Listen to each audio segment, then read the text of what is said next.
It is Sunday, it is St. Patrick's Day, but more importantly, it is March. Thanks for joining us on the NJCAA Network.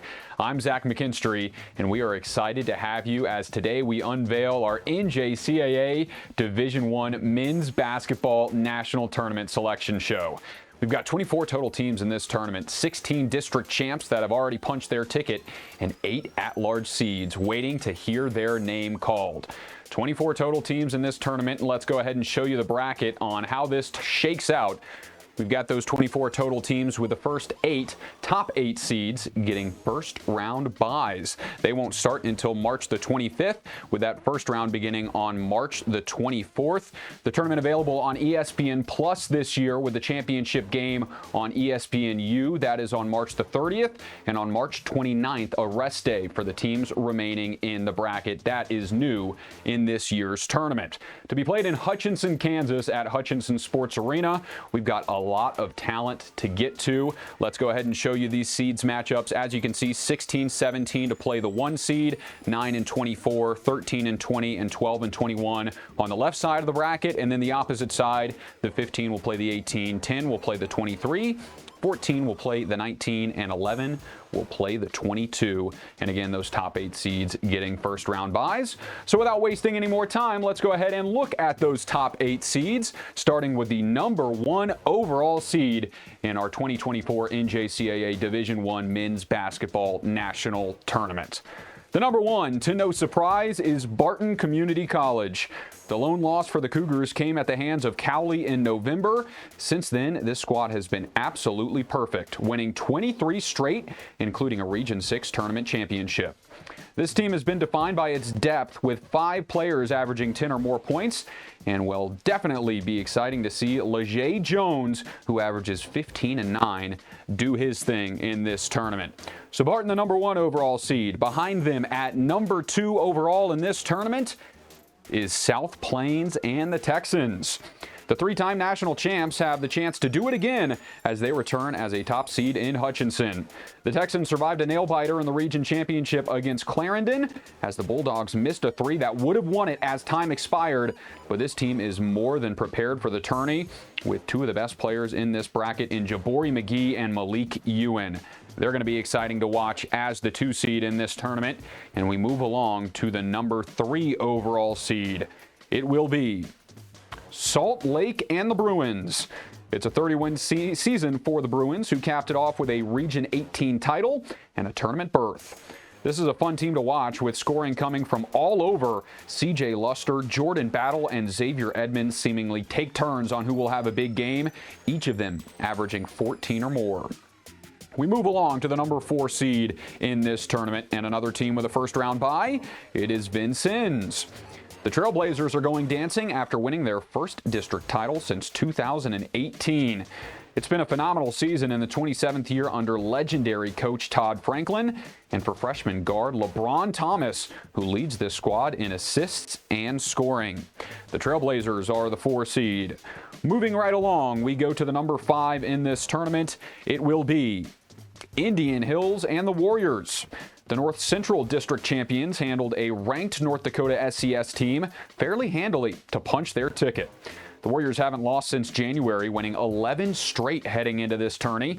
Sophomore forward Travion LeBeau leads this squad in scoring and on the glass, averaging a double-double every game. The Warriors definitely a team to look out for. They get the 5 seed. We move now to number 6 in this bracket. It is Chipola. Chipola survived an absolute gauntlet in the South Atlantic District Tournament to even get to this point. They won by 3 in the quarterfinals against Indian River State, by 5 in the semis to Tallahassee, and won the championship over number 9 ranked Northwest Florida State in a thriller by just 2. This is a top 10 defense in all of JUCO, giving up just 63 points a game while holding opponents to 38.3% from the field. Chipola is the 6th seed. Final 2 top bids and first round byes. The number 7 seed, Triton. The Trojans have 2 losses all season long, and they have put together one of the more impressive seasons of anyone in this tournament. Star guard Amar Aguilar didn't hold back after the Region 4 title, saying, "We're the best team in the country, and we definitely have the ability to win it all." Well, it's hard to argue. This team makes the second most threes of anyone in the nation, averaging 11.7 three-pointers a game.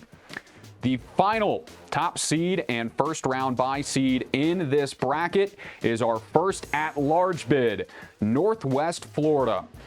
Our first at-large bid, the Raiders have some really tough wins this year and some extremely tight games against Chipola, but the Indians got the best of them in the South Atlantic District Championship. This is a sound defense, allowing the second least points a game in the NJCAA at 62.1 every 40 minutes.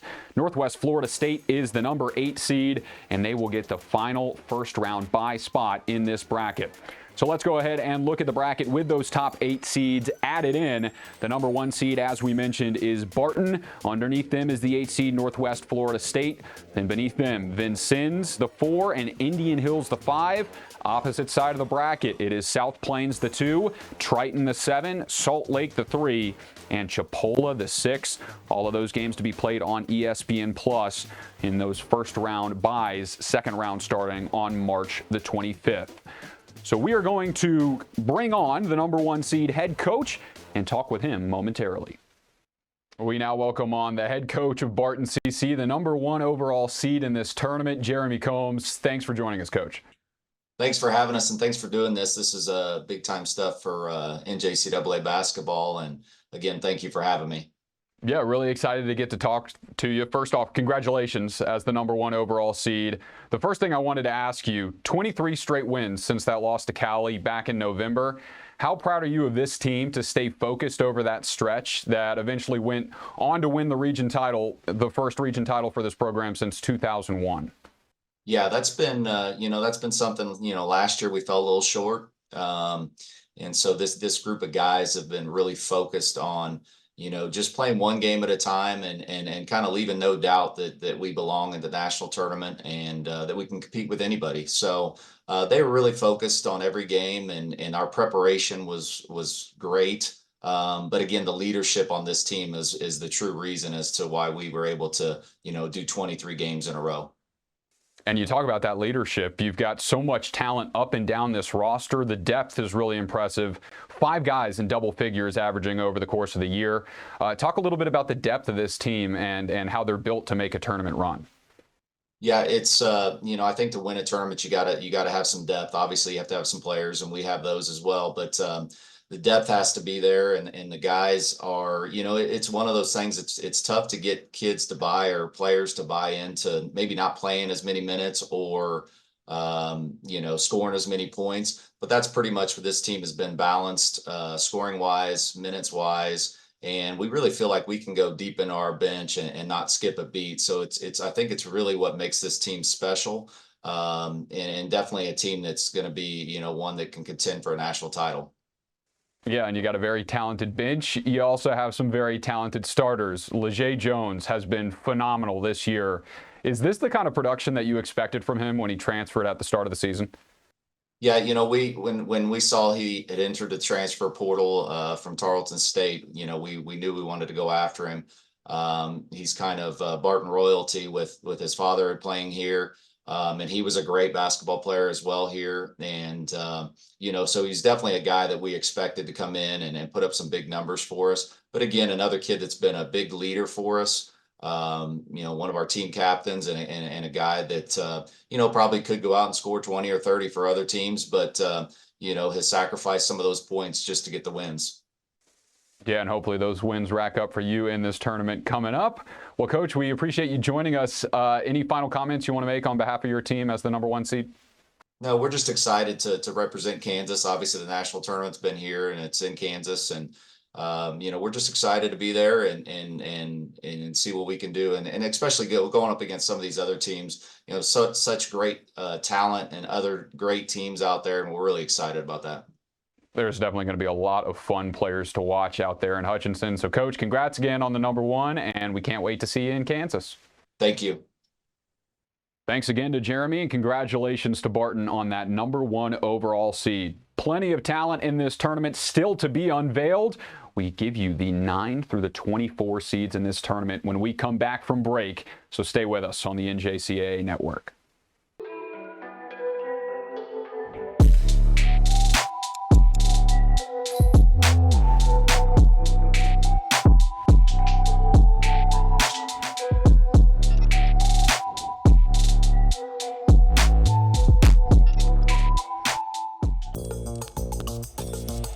intensity fuels these champion student athletes to greatness.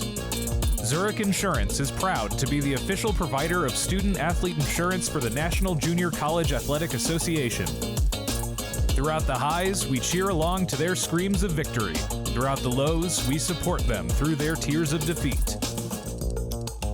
Zurich Insurance, helping student athletes play the sport they love.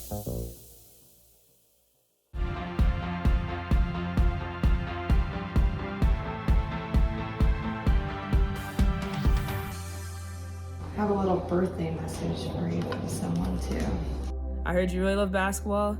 You're a good shooter and a good dribbler. Happy birthday, MJ, and I hope you enjoy your day. Thank you. You're welcome.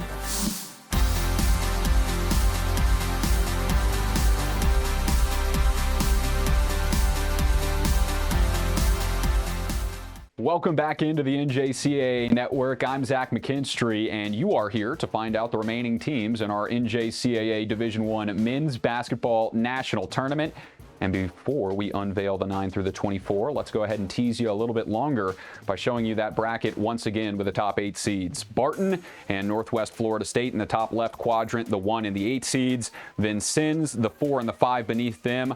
Opposite side, South Plains and Triton, and Salt Lake and Chipola, the top 8 seeds who get that first round bye. And without any further ado, let's go ahead and dive in to the opening matchup with the 16 and 17 in this tournament. Winner to play the number 1 seed, and the 16 seed is Daytona State. The Falcons are dancing as an at-large bid. They didn't have to anxiously wait too long. They get in after falling in an unbelievable overtime game to Tallahassee in the South Atlantic quarterfinals. This is one of the top scoring teams in all of JUCO, averaging 97 points a contest, good enough for second in NJCAA Division I. They will play the 17 seed in the opening round. It is Walters State. The Senators overcame a 15-point halftime deficit to defeat Chattanooga State in the Region 7 championship, punch their ticket, and put the finishing touches on a phenomenal 28-2 season. What a turnaround it's been for first-year coach Jerry Nichols as Walters State heads to the tournament for the first time in 7 years. Congratulations to Walters State as the 17 seed. They'll grab Daytona State in the opening round. We move to the 9 and the 24, and we start with another at-large bid. The 9 seed is Cowley. The Tigers lost in the region semifinal against the host Hutchinson, but this squad has definitely done enough to earn a berth to this national tournament. This is one of the more fun teams to watch when Jeff Nwankwo is cooking. The high-flying sophomore forward is averaging just shy of 19 points a game this year. And defensively, this is a top 6 defense, holding opponents to 37.7% from the field. They will grab the number 24 seed in the opening round, which is Allegheny, Maryland. The lowest seed in this tournament, the Trojans return to the tournament for only the second time since 2010, but it's been a fantastic season for ACM. They have 5 players averaging double figures, but none more than Tyson O'Kinney, who is scoring 20.8 points a game. Winner of that one gets Northwest Florida State on March the 25th. We move to the number 13 seed. It is Odessa.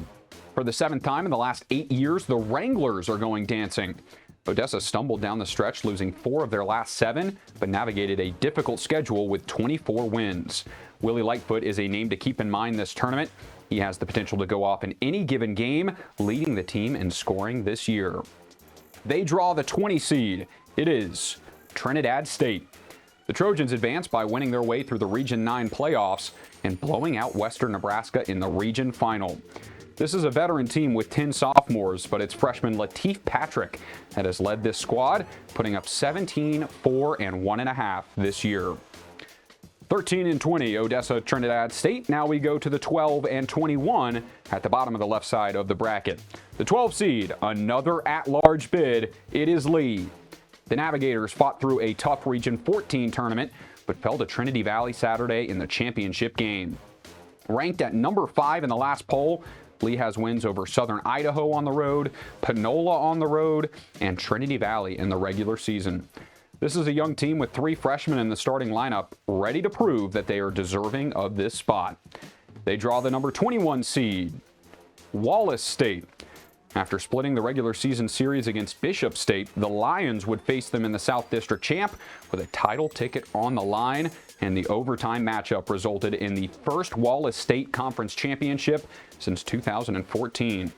Look out for freshman guard and ACCC tournament MVP Jimmy Williams, who put up 101 points in his last 3 games.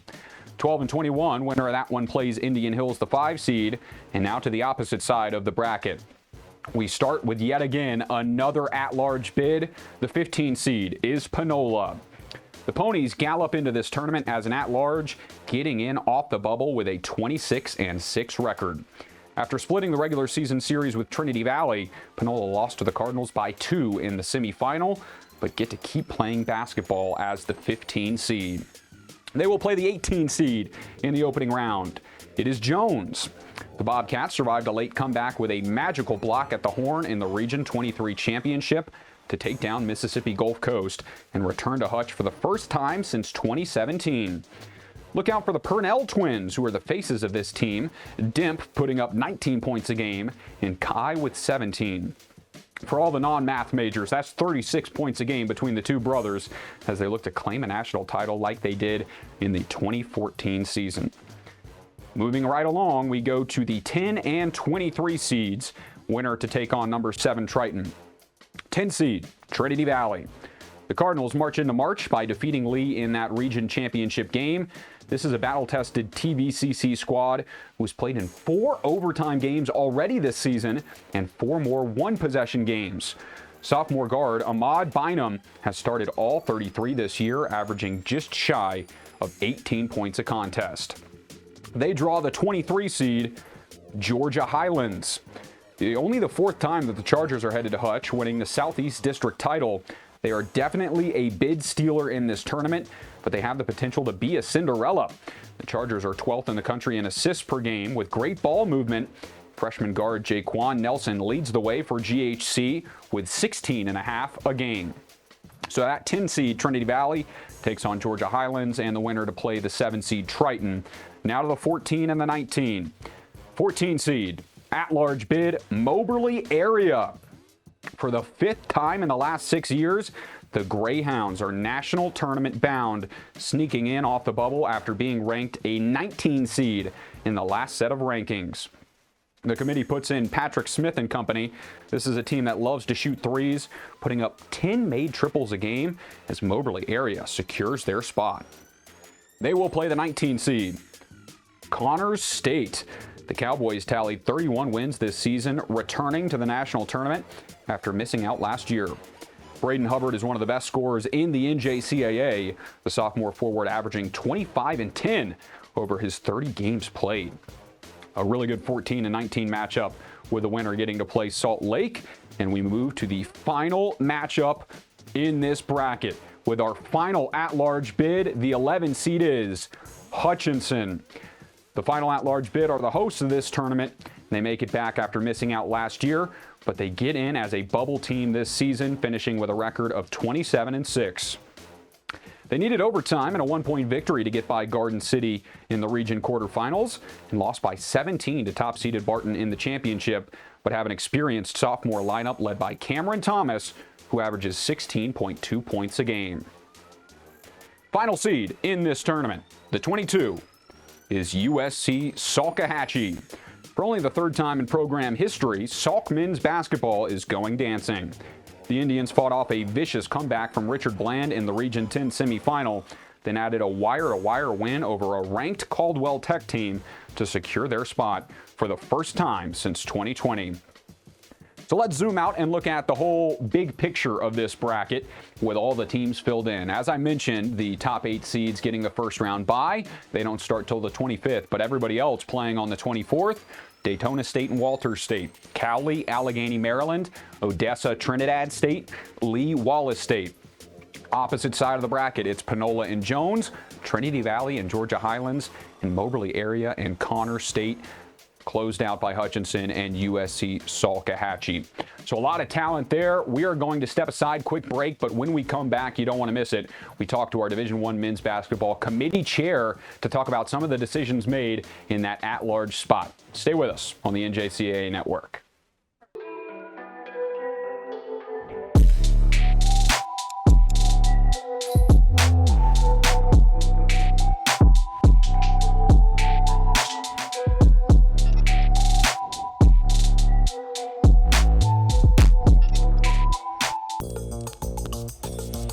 Intensity fuels these champion student athletes to greatness.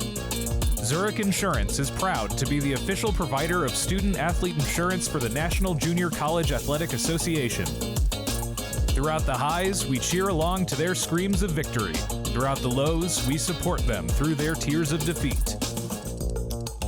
Zurich Insurance, helping student athletes play the sport they love. What makes a life a good one? Is it our adventures? Or the friends we find along the way? Is it the challenges we conquer together? Maybe it's the people's lives we touch every single day. So, what makes a life a good one? You'll have to figure that one out for yourself. We now welcome on our NJCAA Division I Men's Basketball Committee Chair, Dean Myrick, joins us. Dean, thanks for joining us. Thanks, Zach, for having me. Great time of year. Yeah, a lot of fun. March is a blast for most teams. For some teams left out at the at-large bubble, we'll start with Mineral Area. I'm sure that was a hot topic of discussion for you guys as Mineral Area. They were ranked 6th in the last poll that came out at the start of March. They were jumped by Moberly Area, who beat them in the region championship, and then a number of other at-large bids. So what went into that decision to leave Mineral Area out of this tournament? Well, what we did, and we started from the back and went forward. We took the names off the teams. We took the districts and the regions off the teams, and we had 3 teams there. And it was Mineral, Eastern Florida, and Daytona. And we just put them side by side, no names attached, and looked just at numbers. We looked at our criteria. We looked at our past 5 years of history. And we discussed at length each one of those, and we just compared the numbers to each other. Once we got to that, the wins versus ranked teams, Daytona was 8-2, Mineral 6-2, and then Eastern was the 5-5. Last 10 games was, that was pretty much a draw. The D1 wins, which we really emphasize this year, that was 23.8.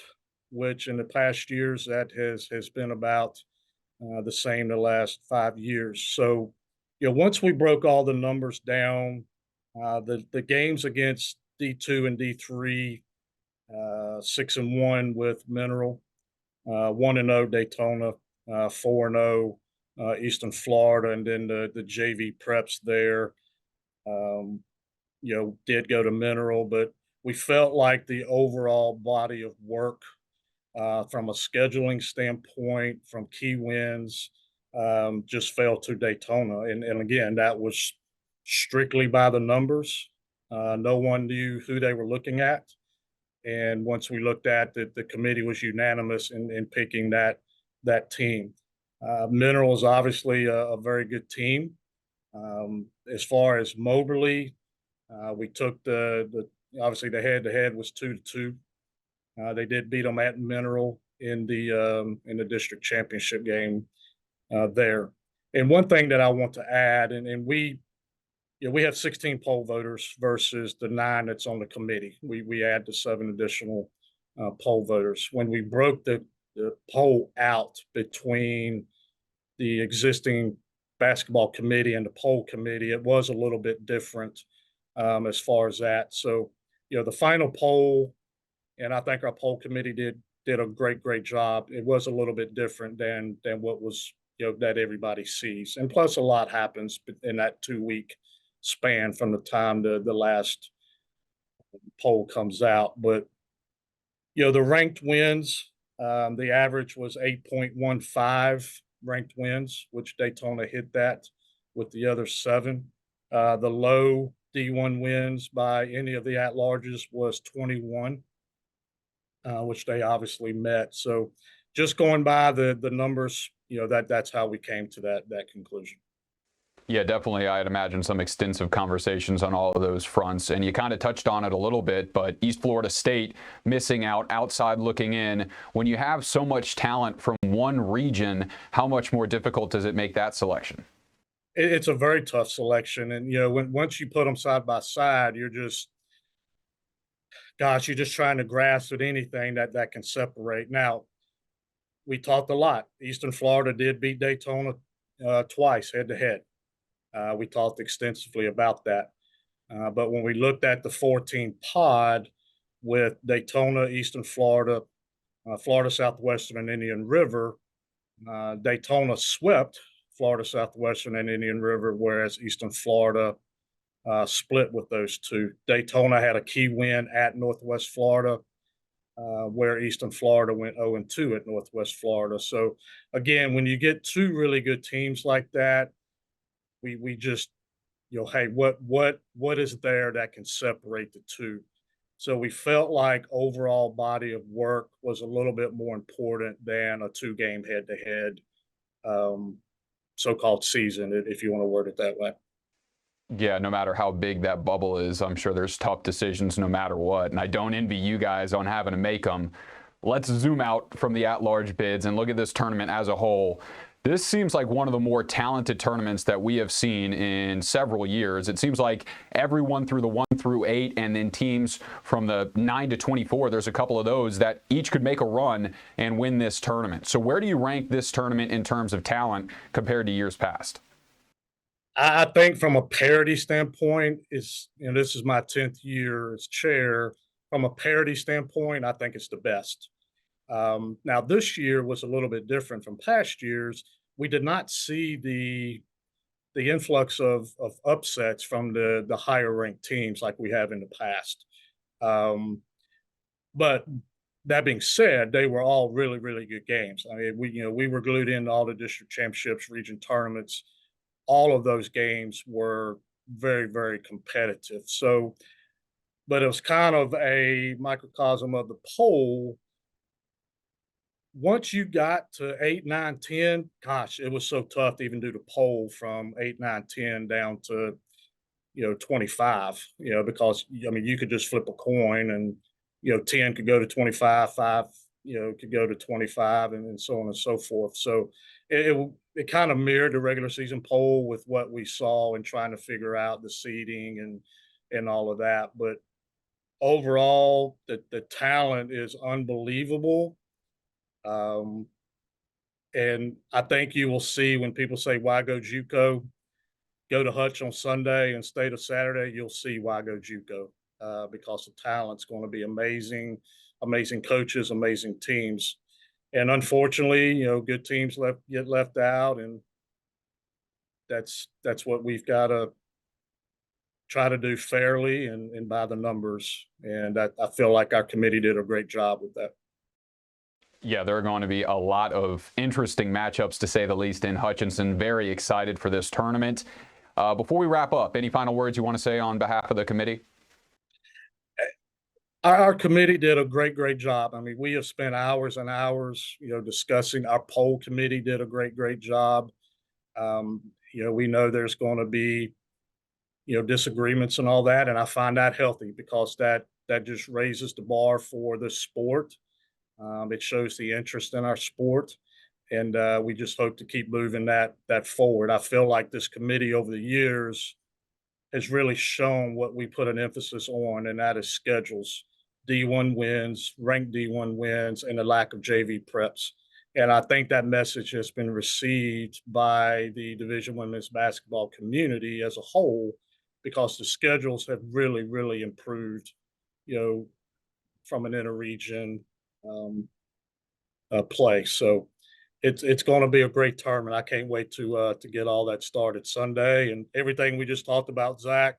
We can now throw it in the trash, throw the ball up, and may the best team win. Yeah, we reset anew. So thank you so much, Dean Myrick, for standing in the line of fire and breaking down, giving us some insight on what went into a lot of those decisions. Really tough job for you guys, but it's going to be a lot of fun in Hutchinson. So thank you for joining us, and we will see you in Kansas. Big thanks to Dean Myrick for standing in the line of fire, as I mentioned, and answering some tough questions to give us a little insight into what that committee room is like. Well, we're going to go ahead and move along to the hosts of JUCO Jam, popular show on NJCAA Network. We'll hear what Brandon Goebel and Nick Nielsen have to say about some of the selections in this tournament. Thanks, Zach. Brandon and I, we've just had our first look at the bracket. We're excited. Brandon, what's the first thing that sticks out to you? Holy Honey Chipotle Chicken Crispers, Nick Nielsen. I mean, the first thing that sticks out to me is how flippin' good is this tournament going to be? I mean, there's a huge list of teams here that if you said a dozen of these, they ended up winning it all, I'd be like, yeah, I can see how they could win it all. It's must-watch It's definitely must-watch basketball. Yeah, I think this is as much parity as I've seen, for those first dozen teams or so in a long time. And we're talking about the first dozen teams. We see there the last at-large seed going to Daytona, right, against the Walter State team that's been very good this year with Ramondo Battle. So if Daytona State can get by round one, they look at a Barton Daytona State matchup, Monday at 2 p.m. Central. Barton, only one loss on the season, says, thank you so much for the number one seed. We get to play a top 5 team all year, right? Daytona says, you can have it Yosway. And Barton says, why? I don't want to. I thought we earned the fact that we may not have to see Yosway for a while. Yeah. So that is a super intriguing matchup. One that really piques my interest as a first-round matchup, Brandon, is Odessa Trinidad. Trinidad just continues to get back to the national tournament every year, playing very, very good basketball. Got out to a quick start on Western Nebraska last night. They look really good right now. Odessa struggling to score. I think that's a really cool first-round matchup. 3 in a row for Coach Folda. There's another Reeves on the roster, so I don't know how many. Amir.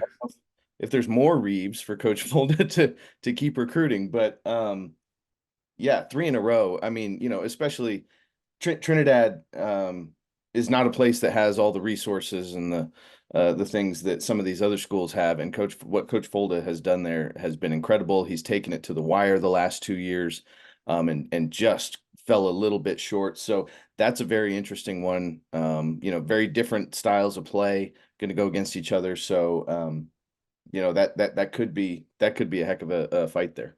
Any surprises to you with the top 8? For me, I thought the top 8 would be the top 8. The only surprise to me was really Triton at 7. I thought they could have been higher. I thought they could have been as high as 3, but obviously 8 terrific programs, all 8 capable of winning a national title. Yeah, I mean, you put those kind of outside of Barton and South Plains, the rest of them you kind of shuffle them up, in just about any order, and you could make a case for it. But the interesting thing is you go from, the 8 seed, and then you start talking about Cowley and Hutch and Moberly and Daytona back in there. And it's like, hold on, wait a second. We have 16 teams lined up here that, for the most part, if you said, hey, any one of these is playing in the national championship game, you go, yeah, I could see that. And you never know with kind of the back in there, but those top 16 teams, that is a loaded roster. I mean, Daytona was the number 2 team in the country at some point during the season. Give me a team. I know we've just looked at this. Give me a team that's not in the top 8, other than Daytona, that you think could make a Final Four run. Somebody that's going to be in that first 16. Anyone that stands out to you that you think could make a real power move? I don't want to be playing Cowley.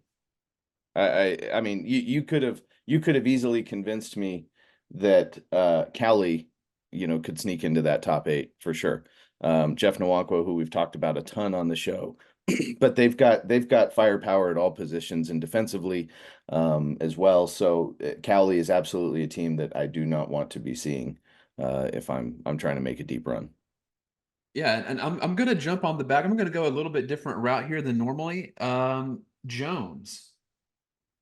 I'm going to go Jones. That's going to be my sleeper pick. But you know what? We've just looked at this. We're going to have some time to sleep on it. Digest it Tuesday night. JUCO Jam is going to be released at 4 p.m. Eastern. We're going to do our tournament preview. We're going to break down all the games. We're going to go through the stats. We're going to go through historical, how regions have done in the national tournament. So stay tuned. JUCO Jam this week on Tuesday. It's going to be released 4 Eastern. It's going to be our full Hutch breakdown. And with that, Zach, we'll send it back to you. Big thanks to the folks at JUCO Jam for giving us their insight on what they expect in this tournament. And you can watch the final episode of JUCO Jam this season on the NJCAA network this week. Well, all right, that's all we got for you. Let's go ahead and show you the bracket one final time before we wrap up. Daytona State, Walter State, 16-17 for the chance to play Barton, Cowley, and Allegheny, Maryland underneath, with Northwest Florida State waiting in the wings. 13-20 is Odessa, Trinidad State, and 12-21 Lee and Wallace State. Flip sides of the bracket, Panola and Jones to play South Plains, Trinity Valley, and Georgia Highlands to play Triton. Moberly area, Connors State, the matchup as the 14 and the 19, and then to close out 11-22 Hutchinson and USC Salkehatchie.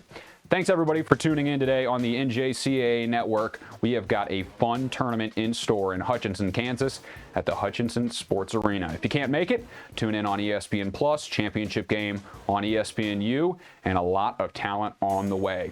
Thanks again. I'm Zach McKinstry, and we will catch you next time on the NJCAA network.